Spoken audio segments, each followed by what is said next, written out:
কাউকে যদি না বলে দেন সে তো বুঝতেই পারবে না এই রেসিপিটা কি দিয়ে তৈরি। আর স্বাদ, সেটা নিয়ে তো কোনো কথাই হবে না। প্রথমে লাউ এইভাবে খোলা ছাড়িয়ে ডুমো ডুমো করে কেটে নিয়েছি। এবার সেটা মিক্সিং জারে দিয়ে দিলাম।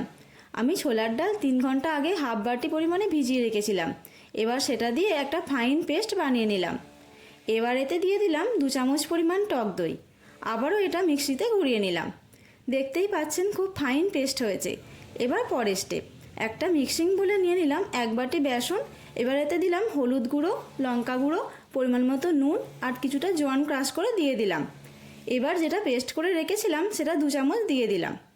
তারপর সব কিছু ভালো করে মিশিয়ে অল্প জল দিয়ে একটা ঘন ব্যাটার বানিয়ে নিলাম। ব্যাটার রেডি হয়ে গেলে ওতে দিলাম সামান্য পরিমাণে খাবার সোডা আর দিলাম অল্প সাদা তেল।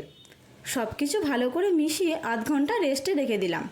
আধ ঘন্টা পর কড়াইয়ে তেল গরম করে বানিয়ে রাখা বেসনের ব্যাটার থেকে ছোট ছোট বড়ার আকারে গড়ে উল্টে পাল্টে ভেজে তুলে নিলাম।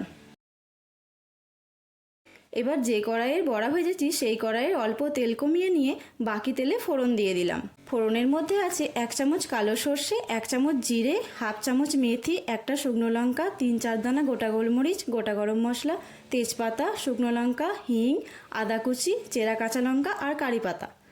ভালো করে নাড়াচাড়া করে ভাজার গন্ধ বেরোলে আগে থেকে বানিয়ে রাখা লাউয়ের পেস্টটা দিয়ে দিলাম। এবার এটাতে একটু বেশি পরিমাণে জল দিতে হবে। আমি মিক্সির বাটি ধোয়া জলটাও দিয়ে দিলাম। মোটামুটিভাবে 4 থেকে 5 বাটি মতো জল দিতে হবে। এবার দিয়ে দিলাম হলুদ গুঁড়ো, কাশ্মীর লঙ্কার গুঁড়ো, পরিমাণ মতো নুন আর চিনি। সব কিছু ভালো করে মিশিয়ে নিতে হবে। খুন্তি না কিন্তু নেড়ে যেতে হবে, কেননা ডাল আছে তো তলাটা ধরে যেতে পারে। 3-4 মিনিট মতো ফুটিয়ে নিয়ে কারি রেডি হয়ে গেলে ভেজে রাখা বেসনের বড়াগুলো দিয়ে দিলাম। আবারও সব কিছু ভালো করে মিশিয়ে 3 মিনিট মতো ফুটিয়ে 1 চামচ ঘি আর ধনেপাতা কুচি ছড়িয়ে দিলেই রেডি হয়ে যাবে লাউ দিয়ে বেসন কারি।